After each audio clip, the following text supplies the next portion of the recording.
Sophie a un projet d'achat en région wallonne et elle n'est pas encore propriétaire. Elle a donc poussé la porte du Crédit Social de Jambes et elle ne le regrette pas. Bonine donc se trouve dans la commune de Namur.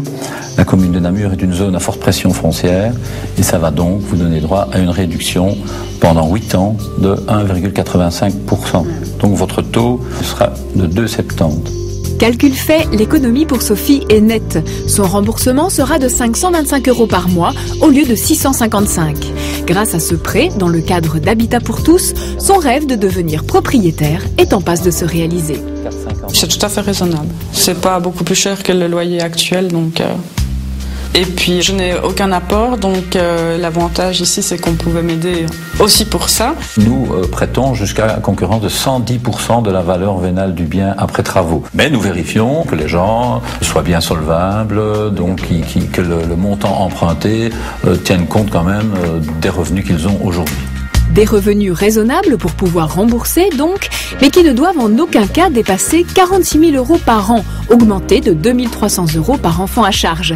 C'est le montant de votre dernier avertissement extrait drôle qui compte. On prend d'abord les revenus imposables, donc les derniers revenus imposables connus, et en fonction de ces revenus, il y a une série de plafonds qui permettent donc de déterminer le taux auquel pourront prétendre nos candidats emprunteurs. La mesure Habitat pour tous, qui a remplacé et complété l'ancien prêt tremplin, est donc progressive en fonction des revenus.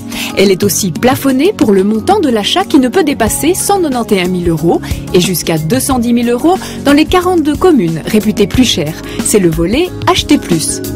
Le troisième volet, Acheter vert, est réservé aux 30 communes dont l'habitat est ancien et dégradé.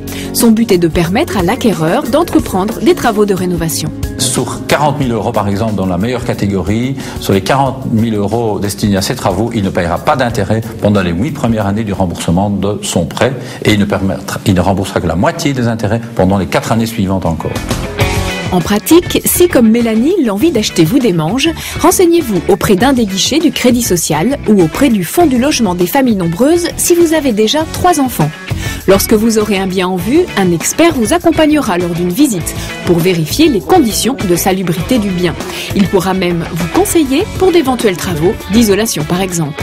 Le bâtiment est parfaitement sain, l'appartement est en bon état, je crois que vous ne ferez pas une mauvaise affaire.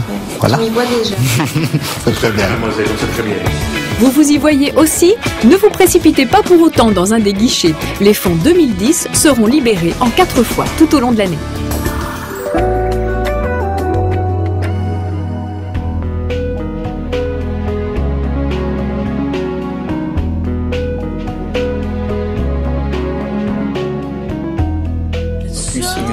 C'est pas mal, Sancerre, ça va être bien aussi ça.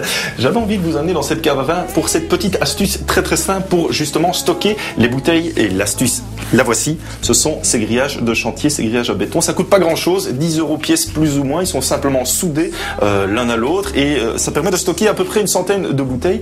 Il y a donc de quoi faire ses achats. En parlant d'achat, Virginie, elle m'attend à l'étage avec un shopping. Et moi je vais prendre celle-là, tiens. Oh, c'est bien ça. Dites Virginie, moi aussi je peux faire le coup de la jupette si je veux. Qu'est-ce que c'est que ça? Ce n'est pas encore une jupette, mais on ne sait jamais. Non. Ici, moi, je vous ai apporté différents échantillons de tissus, de création textile, en fait, qui ont été créés par Amandine Fabry et France Maréchal. Elles sont toutes les deux dans le textile, stylistes et créatrices. Et elles ont décidé un jour de récupérer différents matériaux. Et ici, c'est de la bâche, des bâches en plastique industriel d'une société de chez nous.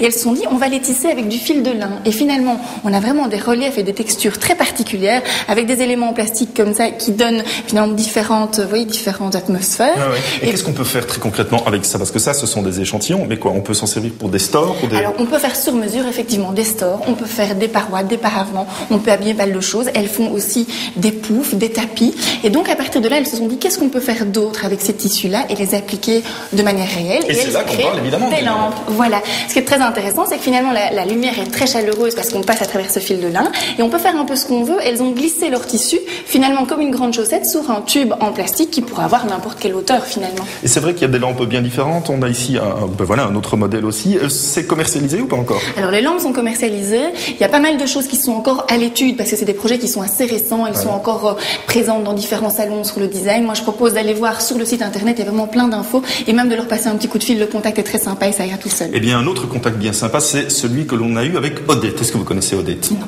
Eh bien, Odette, dans le quartier du Châtelain, elle a décidé de restaurer sa maison des années 20 et d'en faire aujourd'hui un hôtel. On se rend donc dans cet hôtel.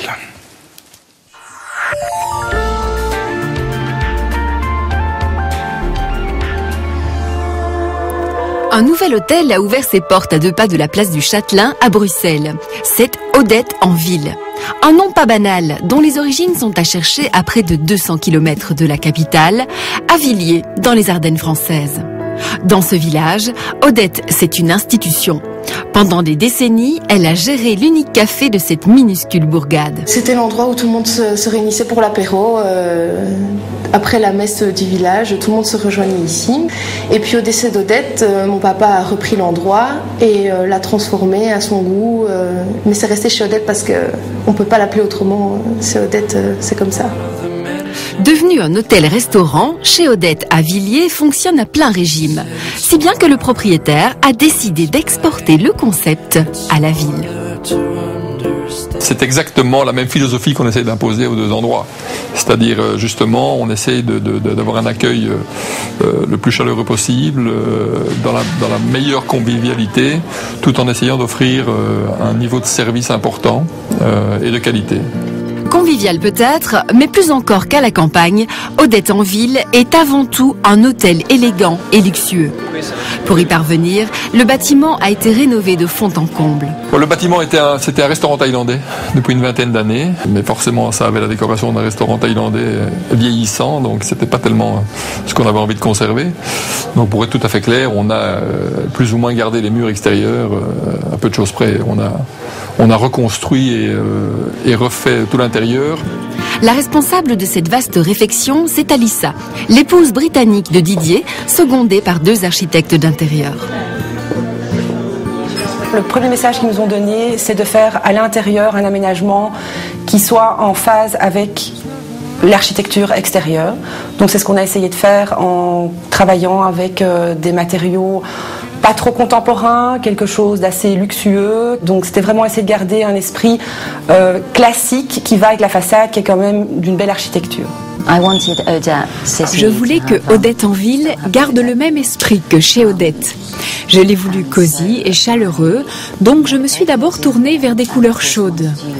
Mais finalement, le noir et le gris ont très bien fonctionné. On a simplement choisi un maximum d'éclairage à la bougie et la seule couleur présente dans tout l'hôtel est le lilas. Les propriétaires n'ont vraiment pas lésiné sur les moyens pour réaliser l'hôtel dont ils rêvaient. Le résultat est au rendez-vous, mais évidemment les prix aussi. Comptez de 250 à 425 € la chambre, petit déjeuner non compris. Pas accessible à toutes les bourses donc, néanmoins, l'hôtel et le restaurant ne désemplissent pas. On est dans la veine d'Odette et je pense que s'il y a une explication mystique à trouver, c'est sans doute que Odette nous observe d'un œil bienveillant de là où elle est.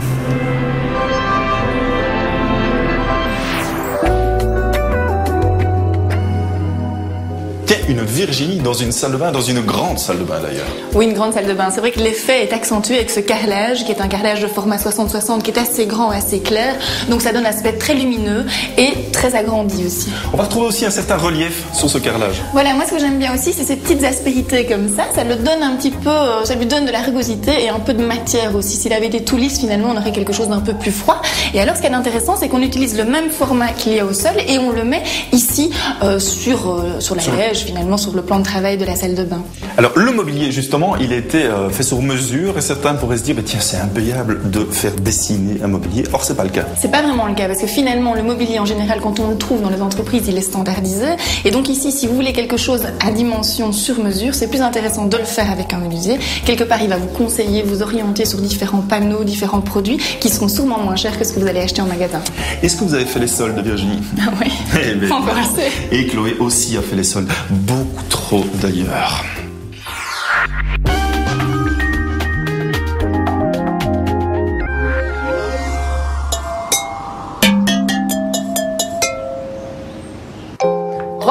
J'ai un problème de lingerie. Un problème de lingerie? Oui, là j'ai le lave-linge, le sèche-linge, mais il manque la penderie. Voilà, une étagère par exemple. Une étagère et une penderie. C'est ça. Et là j'interviens. Avec une tringle. Et là vous intervenez. Bon, on va commencer par mesurer à quelle hauteur vient la planche. Assez haute parce qu'il faut quand même pouvoir accrocher une penderie en dessous.